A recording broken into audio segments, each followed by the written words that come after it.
성으로 동참하시는 분은 카메라가 왔다 갔다 해가지고 정신이 없을 것 같습니다. 욥기 29장부터 31장까지는 욥이 새 친구를 향한 마지막 변론에 해당되는 말씀이며, 욥 개인적으로는 두 번째로 독백 형식의 말을 하고 있는 그런 본문이 됩니다. 그래서 29장에서는 하나님과 함께 했던 과거를 회상하고 있고, 그리고 30장에서는요 욥의 자신의 현재의 비참한 상황을 말씀하고 있고, 그리고 마지막 31장은 자신의 순전함을 하나님께 말하고 있습니다. 오늘 이 욥이 29장에서 과거를 회상하면서 처음으로 입을 여는 말이 무엇입니까? 1절에 욥이 풍자하여 이르되, 이 풍자하여 이르되 이 말은요 단식하며 읊는다, 읊은다는 이런 뜻이 됩니다.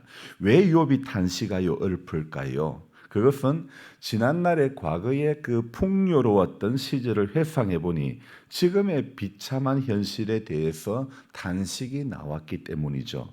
자, 그러면서 하나님 앞에 자신에게 왜 이런 고통이 임하였는지를 반문하는 형식의 그런 말들을 쭉 하고 있습니다. 그러면서 또 어릴 적에 제가요 들었던 말씀 중에 아직도 기억나는 것 중에 하나가, 그래도 그때가 좋았다, 이런 말씀이 기억이 나는데요. 이런 이야기가 왜 나올까요? 사람들은요 누구라도 이 과거로 후진해 가려는 그런 기질들이 있는 것 같습니다. 과거에서 빠져나오지 못하고 자꾸 예전으로 돌아가고 싶어하는 그런 본능들이 있다는 것이죠. 그래서 제 개인적으로 생각으로도 누구보다도 사실 부자로 살았던 욥이었기 때문에 부자로 살았던 그 시절로 욥이 돌아가고 싶은 마음이 들지 않았을까요? 욥이 자기의 삶을 풍자하며 탄식하며 이렇게 읊어 나가는 것의 처음이 무엇입니까? 2절에 욥이 어떤 고백을 하고 있습니까? 같이 읽어봅니다. 나는 지난 세월과 하나님이 나를 보호하시던 때가 다시 오기를 원하노라. 자, 욥이 지난 시절을 회상해 보며 자기의 삶을 풍자하며 입을 열어서 처음 하는 말이 지난 세월과 하나님이 보호하시던 때가 다시 오기를 원한다, 이렇게 말하고 있죠. 하나님의 사랑을 온몸으로 받았던 그 시절을 그리워하는 그런 모습으로 볼 수 있지 않습니까? 욥처럼 극심한 고통에 시달린 사람들이라면 과거의 추억에 충분히 빠져들 수 있을 것 같습니다. 지금 욥은요 하나님께서 함께 하시던 그 날을 추억하며 잠시나마 고통을 잊으려고 하는 그런 모습을 보여주고 있죠. 그래서 이 세 명의 친구들이요 그동안 돌아가면서 거의 세 번씩, 마지막 소발은 두 번 말하지만 이 친구들이 거의 돌아가면서 세 번씩 말을 하는 것을 다 듣고 난 상황이고, 자기도 이미 친구들의 그 말에 8번이나 대답하고 오늘 마지막 독백으로 하는 이 상황에 이르렀으니 정말 지칠 만도 하고 이제는 귀찮을 만도 한 것입니다. 보통의 사람들이 이런 상황이라 그러면 사람 만나는 것이 아마 지긋지긋하고 나 혼자 그냥 오지인으로 살아가고 싶은 그런 마음이 들지 않았을까요? 그래도 욥이 과거에 좋았던 기억을 회상하며 일어서려고 몸부림치는 그런 모습을 보여주고 있는 것이죠.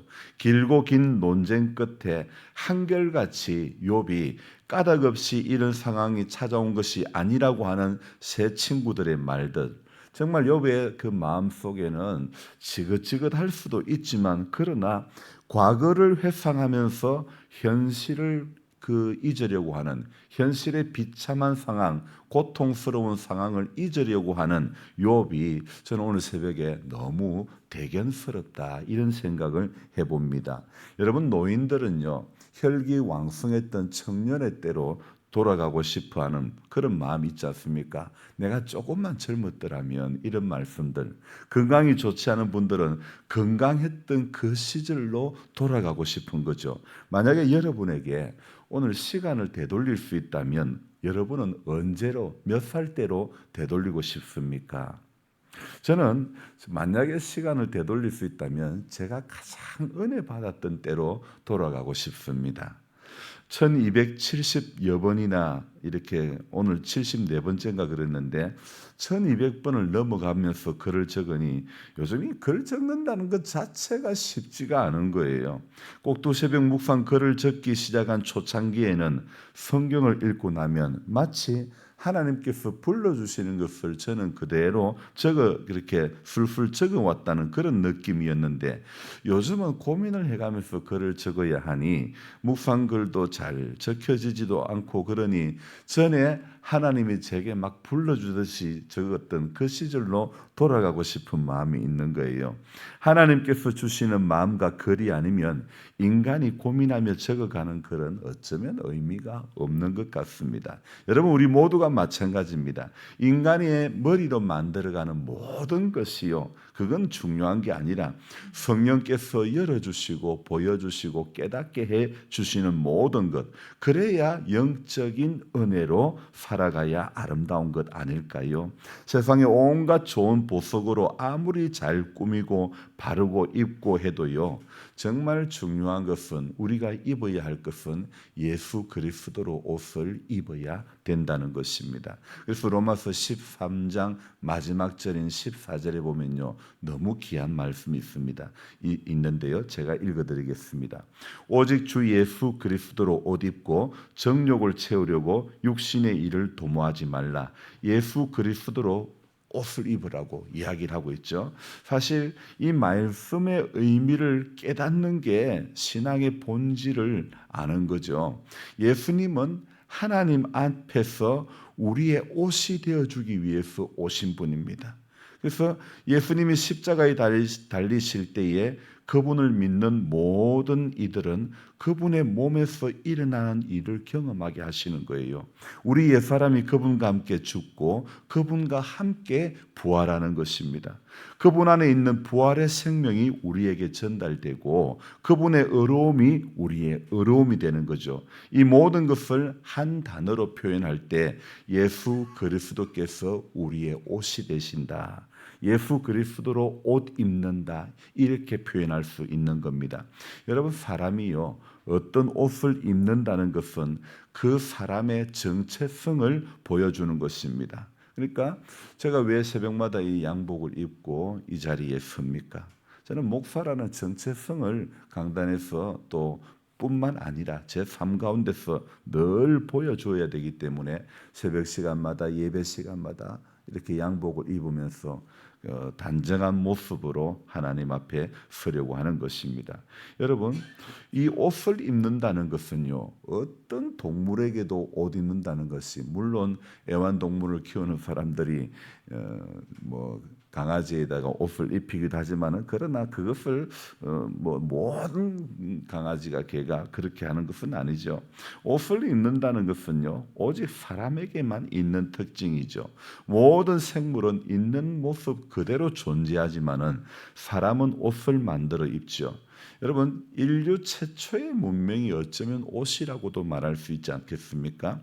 성경은요 타락한 인간과 회복된 인간을 옷과 관련되어서 표현을 하고 있지 않습니까? 타락한 인간이 하나님을 두려워해서 죄의 수치심과 두려움과 부끄러움 속에 있을 때에 가장 먼저 제작한 것이 옷입니다. 그때 처음 만드는 옷은 무화과 나무로 옷을 만들어 입었죠. 왜 옷이 필요했습니까? 이유는 죄 때문이었죠. 그렇다면 옷을 집어던지고 나체로 살면 죄를 극복한 것입니까? 그건 아니죠. 누구나 옷이 필요한 인생입니다. 하나님은 인간이 만든 나뭇잎으로 만든 옷을 벗기시고 가죽 옷을 지어 입혀 주셨죠. 무화과 나무 잎으로 만든 옷을 입은 그들에게 가죽 옷으로 만든 옷을 입히신 것은요, 영구적으로 하나님께서 좋은 옷을 입히셨다는 그런 의미는 아닙니다. 여러분, 가죽이 생기려면 한 생명이 죽어야 되는 것이죠. 생명으로 만들어진 옷을 입어야 내 앞에 합당하다는 것을 계시해 주는 것 아닐까요? 한 생명의 죽음으로 만들어진 옷이 바로 어린 양 예수 그리스도인 것입니다. 그의 죽음으로 우리에게 덧입혀지는 예수 그리스도의 의의 옷이라는 거죠. 오늘 욥은요, 어떤 고백을 하고 있습니까? 14절을 봅시다. 같이 읽어봅니다. 내가 의를 옷으로 삼아 입었으며 의를 옷을 삼아 입었다. 하나님 앞에서 바른 삶을 살려고 몸부림친 그런 모습을 이야기하고 있죠. 12절에는 또 무엇이라고 이야기합니까? 이는 부러지는 빈민과 도와줄 자 없는 고아를 내가 건졌습니다. 지금 욥의 삶의 모습을 이야기하고 있습니다. 13절도 읽어봅니다. 망하게 된 자도 나를 위하여 복을 빌었으며 과부의 마음이 나로 말미암아 기뻐 노래하였느니라. 자, 그뿐 아닙니다. 이 욥은요, 12절에 불쌍한 사람을 도왔다고 했죠. 그리고 욥은 15절에 봅시다. 나는 맹인의 눈도 되고 다리 저는 사람의 발도 되고, 그 다음에 16절 뭐라고요? 빈궁한 자의 아버지도 되며 내가 모르는 사람의 송사를 돌보아 주었으며, 자기 자신도 모르는 사람도 그 사람의 송사까지 돌보아 주었다고 이야기를 하고 있지 않습니까? 어려운 마음으로 이렇게 도움이 필요한 사람의 필요를 채워준 그런 인생을 살았다는 것이죠. 자, 우리는 오늘 이 욥의 이러한 모습들, 하나님이 우리를 이렇게 천국으로 인도하실 때, 초대하실 때에 단 한 가지를 요구하시는 겁니다. 예수님의 희생을 우리가 믿음으로 받아들이는 것, 이거 요구하시는 거죠. 하나님이 준비하신 의의 옷을 입고 예수님이 희생당하신 것을 믿음으로 받아들이는 것, 이걸 하나님이 요구하시는 겁니다. 여러분, 믿음이라는 것은 하나님이 준비하신 예수 그리스도의 옷을 받아들이는 것입니다. 여러분, 회개가 무엇입니까? 우리의 옛 옷을 벗어버리는 것이 회개인 것입니다. 무화과 나무 잎으로 만든 옷을 벗어버려야 되는 것입니다. 예수님이 만드신 의의 옷을 오늘도 입어야 되는 것입니다. 그래서 회개하고 예수 그리스도로 옷 입는 것, 그 삶을 오늘도 살아가려고 몸부림쳐야 되는 것입니다. 예수님으로 옷 입는다는 것이 얼마나 큰 기쁨과 능력인지를 아는 사람은요, 로마서 13장 14절처럼 육신의 일을 도모하지 않습니다. 왜냐하면 예수님으로 옷을 입는다는 그 자체가 능력이고 힘이기 때문에, 그래서 오늘도 육신의 일을 도모할 필요가 아무것도 없는 것입니다. 그래서 늘 그리스도로 옷 입고 낮에와 같이 단정히 행하는 빛의 자녀들이 되는 그런 우리 모두가 되어야 될 줄로 믿습니다. 아직까지 천정도 정리가 다 안 되고, 또 갑자기 제가 단상을 뒤로 조금 물렸더니 아직 등도 안 달고 어둡고 막 제가 말씀을 전하기도 지금은 분위기가 바뀌어지니까 힘든 가운데 있지만, 그러나 우리가 날마다 예수 바라보고 예수님의 은혜 가운데 붙들리려고 몸부림치면요, 하나님이 새 힘을, 그날의 흡족한 은혜를, 새 힘을 늘 더해 주실 줄로 믿습니다. 오직 이 은혜를 간구하며 오늘 저녁에는 또 예배가 있습니다. 하나님 앞에 늘 말씀과 기도로 지어져가는 우리 모두가 되기를 주님의 이름으로 축복하며 기도합니다. 기도하겠습니다. 좋으신 하나님 아버지, 고맙고 감사를 드립니다. 새로운 한 날을 시작하는 첫 시간에 말씀 앞에 서는 것이 은혜인 줄로 믿습니다.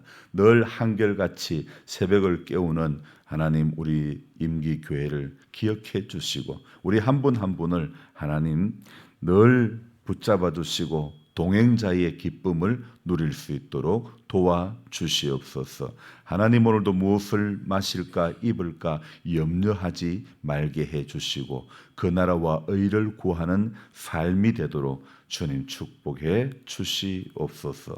좋으신 하나님께서 이날 하루의 여정 가운데서도 말씀하시는 그 음성을 우리가 듣게 해주시고 그 음성 앞에 순종하며 오늘 이 하루도 살아가게 도와주옵소서. 하나님, 우리 홍승수 어르신 삶의 여정 가운데서 고통 마지막 너무나 어려운 시간을 보내고 있습니다.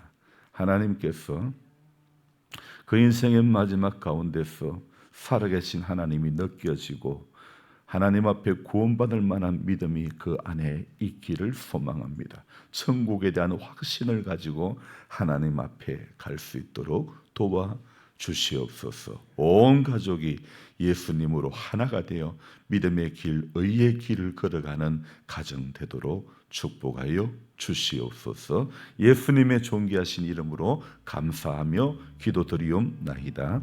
아멘. 간절한 마음으로 주여 부르고 기도합니다. 주여, 주여, 주여. 좋으신 하나님, 함께해 주심의 은혜를 감사드립니다. 늘 간섭해 주시고 늘 붙드시고 늘 말씀하시고 늘 하나님, 우리 그 음성 듣고 아버지 앞에 순종하며 나아가는 모두가 될 수 있도록 도와주시옵소서. 예수님으로 옷 입을 수 있는 오늘 욥이 그 인생의 여정 가운데서